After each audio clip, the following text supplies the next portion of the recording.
Muchas gracias por acompañarnos en Sin Filtro en esta noche de viernes. Hablamos de el hashtag SF Baja Ejecución. Usted lo ha visto en las calles, lo ha visto en algún programa de gobierno, algunos lo han visto en programas sociales, que han visto que no han visto nada. Y es en buena medida no porque no hay dinero, sino porque el dinero no ha llegado a estos programas. Así que el hashtag de nuevo SF Baja Ejecución. José Carlos, a ver, con lo que estamos viendo ahorita, salvo que el presidente nos sorprenda con que este grito se materialice en activar al organismo ejecutivo, vamos a llegar más o menos a diciembre con ejecuciones de 60, 70%, que estamos hablando de unos 20,000, 30,000 millones de quetzales pendientes de ejecutar, y en diciembre regularmente los más vivos terminan gastándolo y se termina convirtiendo en un foco de corrupción. Sí, es que yo creo que de aquí de alguna manera, cuando hablamos de ejecución, en principio, yo sí creo que hay que analizar al menos un discurso un poco que se está instalando en la narrativa y que creo que debe de ser de alguna manera evaluado. Se está tratando, al menos lo que se ve, en alguna medida que hay dos principios contradictorios. Por un lado, la eficiencia y la transparencia. Entonces dice, si somos pocos eficientes, somos más transparentes. Entonces, para quitar menos trabas y para quitar ciertas, llamémosle barreras que nos permiten ejecutar eficientemente, aunque eso promueva la transparencia, entonces sacrifiquemos la transparencia para ser eficientes. Yo creo que esos dos principios se pueden conciliar. Y son dos principios que no compiten, son dos principios que no están en una posición contraria, sino pues son principios que se complementan. Entonces, en este caso sí, indudablemente nos vamos a encontrar, porque no creo que la tendencia se vaya a revertir, es decir, el comportamiento que hemos encontrado en términos de ejecución en estos meses va a ser más o menos la tónica que vamos a encontrar en el segundo semestre del año. Y eso nos pone en la situación, como tú muy bien decías, Otto, de que lleguemos con una baja ejecución y que los recursos que no sean ejecutados se vayan al fondo común. Y esto pues es triste porque de alguna manera hay necesidades y podemos ver necesidades desde el sistema penitenciario, que ha estado en la agenda mediática en estos días por los motines y por todo lo que ha sucedido. Vamos a los hospitales, el Ministerio de Salud, vamos a las escuelas. Estoy hablando de los servicios sociales y la prestación de los servicios que los ciudadanos tenemos directamente. Y pasamos por las carreteras y así sucesivamente. Entonces, el problema acá, creo yo, que por un lado, como indicaba, no podemos jugar con ese discurso de para ser más eficientes tenemos que ser menos transparentes. No son principios contradictorios. Y por otro lado, también hay que hacer ver que de alguna manera esto nos pone sobre la mesa una discusión que hemos tenido a lo largo de muchísimo tiempo y con muchísimo énfasis. Es necesario fortalecer y modernizar la administración pública. Y cuando decimos fortalecer y modernizar la administración pública, nos imaginamos iPad, nos imaginamos... No, aquí empecemos desde el capital humano, con profesionalizarlo, con dar una carrera, que la ley del servicio civil dé una carrera administrativa pública que tenga pues cuadros lo suficientemente preparados, que sea gobierno o X, gobierno Y, gobierno Z, gobierno, que tengamos cuadros medios operativos, que tengan la capacidad constante de trabajar en el Estado de una manera eficiente, eficaz y transparente.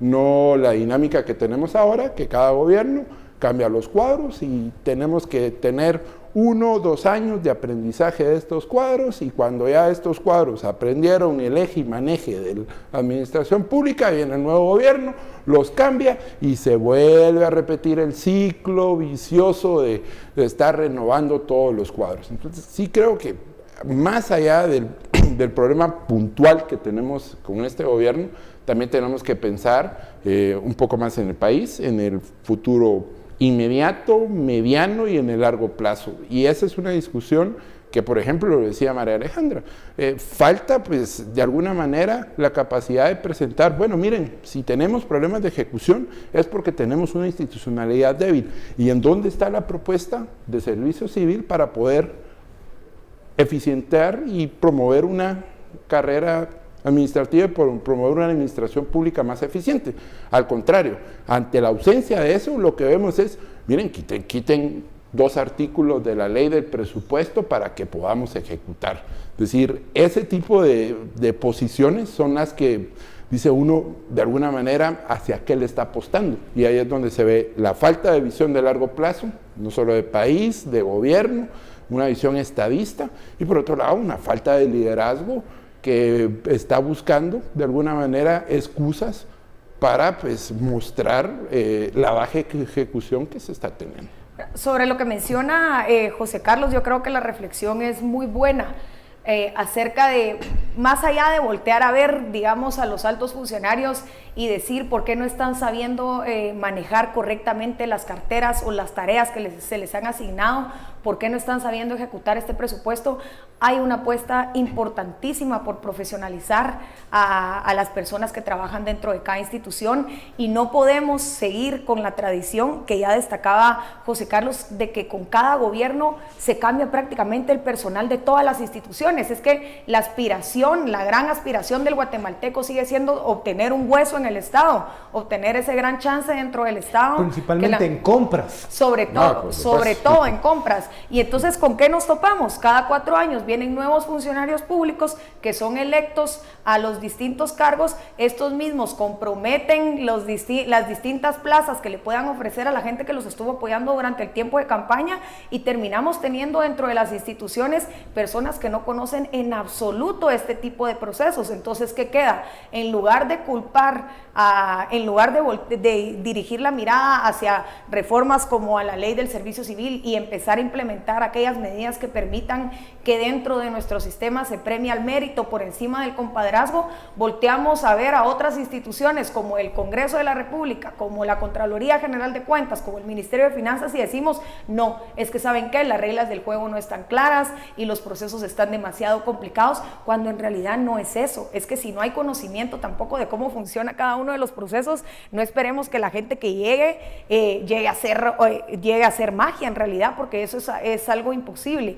Y me llama también mucho la atención otra cosa que mencionaba José Carlos acerca de la necesidad de que generemos legislación a futuro, para el largo plazo, que es lo que pasa en Guatemala, y que creo que 2015 fue el ejemplo perfecto del gran error que hemos estado cometiendo dentro del sistema, querer legislar en momentos de crisis. Eso es algo que se ha vuelto una constante, y más adelante lo vamos a conversar también. Se dio con el tema de la reforma a la ley electoral y de partidos políticos en 2015.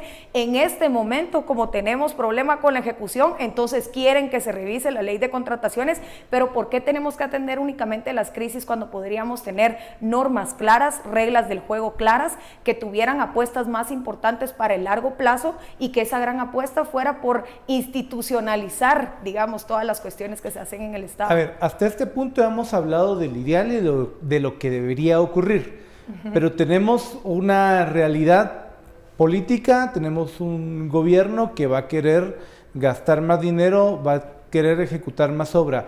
¿Cómo creen que lo va a resolver? ¿Va a haber una modificación a la ley de compras? ¿Van a haber por ahí algunas medidas? ¿Los ministros se van a poner a firmar? En lo aterrizado, en lo que prevemos que pueda ocurrir, ¿por dónde va el camino? Depende mucho de la presión que pueda ejercer el Ejecutivo también sobre el Congreso de la República, porque en última instancia quien va a revisar y aprobar esas reformas a la ley de compras es el propio Congreso de la República, y si el Ejecutivo tiene una propuesta mejor que la vigente, pues perfectamente puede llevarla, pero habrá que ver también la voluntad que tienen los diputados de agilizarle estos procesos al Ejecutivo, sobre todo cuando hemos visto que el gran ausente es el liderazgo del presidente de la República. Otro tema, otro escenario que podría presentarse, lo mismo que hemos visto todos los años, es decir, como no hemos ejecutado suficiente, como vamos por el 7º mes del año y llevamos apenas el 30% y no hemos podido atender todo lo que teníamos planeado hacer, entonces los vamos a ver en los últimos meses prácticamente derrochando el dinero, tratando de agilizar los procesos, y eso pone en gran riesgo, digamos, la transparencia de todo este tipo de procedimientos. Yo veo la vía legislativa muy poco probable, no veo condiciones para que en este caso el Ejecutivo logre reunir los acuerdos y los apoyos necesarios para apoyar la ley. Y recordemos que ahorita en septiembre va a empezar la discusión del próximo presupuesto, del próximo año, que esa es otra discusión.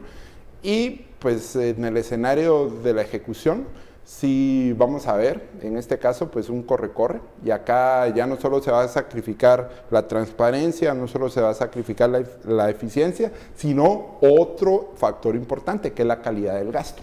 Entonces vamos a ver desde compras directas, vamos a ver fraccionamientos de compras. Al final el problema es que uno tiene que, en estos principios que estoy mencionando, uno tiene que tener un balance. Es decir, ahí los funcionarios públicos tienen que hacer malabares para... Urge esto y entonces me voy por la compra directa, claro, pero esto no necesariamente. Pero el problema, o lo que más creo yo, es que más allá de que se sacrifica la transparencia, lo peor, por las condiciones y las necesidades de la gente que tenemos todos en el Guatemala, se sacrifica la calidad del gasto. Se gasta por gastar.